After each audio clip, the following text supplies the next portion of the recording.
Hello, my name is Mark White, and I serve in the Tennessee General Assembly and I chair the Education Committee because I believe education and reading is so important. As you can see from the books behind me in my home library, I love to read and keep books. Today I have picked a story called The Little Engine That Could. And the reason I picked this book because it is one of our very own Dolly Parton Foundation Imagination Library books. The Dolly Parton Foundation sends over 1 million books a month to the young people across our country. And so I wanted to read this, and I have joining us today my good friend Mickey. He's going to sit along and read along with us. The Little Engine That Could. Chug, chug, chug, puff, puff, puff, ding dong, the little train rumbled over the tracks. She was a happy little train, for she had such a jolly load to carry. Her cars were filled full of good things for boys and girls. There were toy animals, giraffes with long necks, teddy bears with almost no necks at all, and even a baby elephant. Then there were dolls with blue eyes, yellow curls, dolls with brown eyes and brown bobbed heads, and the funniest little toy clown you ever saw. Toy little clown.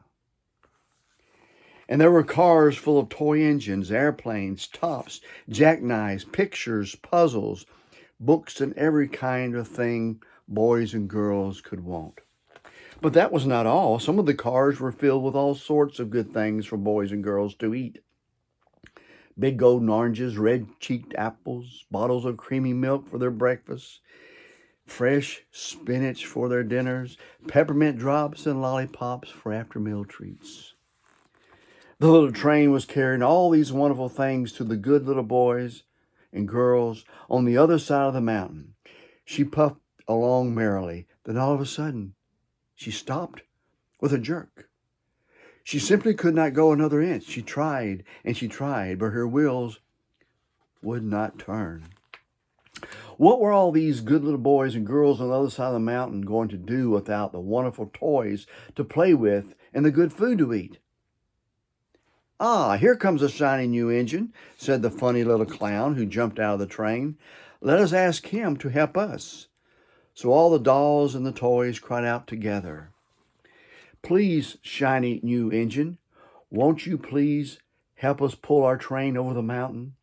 Our engine has broken down, and the boys and girls on the other side of the mountain won't have any toys to play with or good food to eat unless you help us." The shiny new engine. But the shiny new engine snorted, "I pull you? I am a passenger engine. I have just carried a fine big train over the mountain with more cars than you have ever dreamed of. My train had sleeping cars with comfortable berths, a dining car where waiters bring what every hungry people want to eat, and parlor cars in which people sit in soft armchairs and look out of big plate glass windows. I pull the likes of you? I think indeed not." And off he steamed to the roundhouse where engines live when they are not busy. How sad the little train and all the dolls and toys felt. Then the little clown called out, "The passenger engine is not the only one in the world. Here is another engine coming, a great big strong one. Let us ask him to help us." And the little toy clown waved his flag, and the big strong engine came to a stop. "Please, oh please, big engine," cried all the dolls and toys together, "won't you please pull our train over the mountain? Our engine has broken down, and the good little boys and the good little girls on the other side of the mountain won't have any toys to play with or good food to eat unless you help us." But the big strong engine bellowed, "I am a freight engine. I have just pulled a big train loaded with big machines over the mountain. These machines print books and newspapers for grown-ups to read. I am a very important engine indeed. I won't pull the likes of you." And the freight engine puffed off indignantly to the roundhouse. The little train and all the dolls and toys were very, very sad. "Cheer up," cried the little toy clown. The freight engine is not the only one in the world. Here comes another. He looks very old and tired, but our train is so little, perhaps he can help us." So the little toy clown waved his flag, and the dingy, rusty, old engine stopped. "Please, kind engine," cried all the dolls and toys together, "won't you please pull our train over the mountain? Our engine has broken down, and all the boys and girls on the other side of the mountain won't have any toys to play with or good food to eat unless you help us." But the rusty old engine sighed. "I am so tired. I must rest my weary wheels. I cannot pull even so little a train as yours over the mountain. I cannot. I cannot. I cannot." And off he rumbled to the roundhouse, chugging, "I cannot. I cannot. I cannot." Then indeed the little train was very, very sad, and the dolls and the toys were ready to cry. But the little clown called out, "Here is another engine coming, a little blue engine, a very little one. Maybe she will help us." And the very little engine came chugging merrily along. When she saw the toy clown's flag, she stopped quickly. "What's the matter, my friends?" she asked kindly.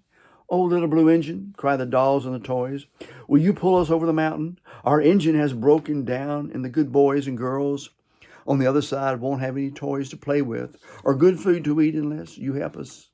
Please, please, help us, little blue engine." "Well, I'm not very big," said the little blue engine. "They use me only for switching trains in the yard. I have never been over the mountain." "But we must get over the mountain before the children awake," said the dolls and the toys. And the very little engine looked up and saw the tears in the doll's eyes, and she thought of the good little boys and girls on the other side of the mountain who could not have any toys or good food to eat unless she helped. Then she said, "I think I can, I think I can, I think I can," and she hitched herself to the little train. She tugged and she pulled and she pulled and she tugged, and slowly, slowly, slowly, they started off. The toy clown jumped aboard, and all the dolls and the toy animals began to smile and cheer.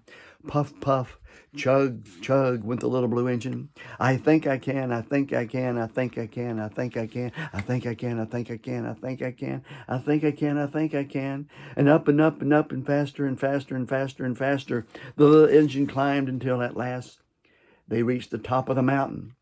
Down in the valley lay the city. "Hooray! Hooray!" cried the funny little clown and all the dolls and toys. "The good little boys and girls in the city will be happy because you helped us, kind little blue engine." And the little blue engine smiled and seemed to say, as she puffed steadily down the mountain, "I thought I could, I thought I could, I thought I could, I thought I could, I thought I could, I thought I could." And she did. And you can too, if you think you can. Have a good day.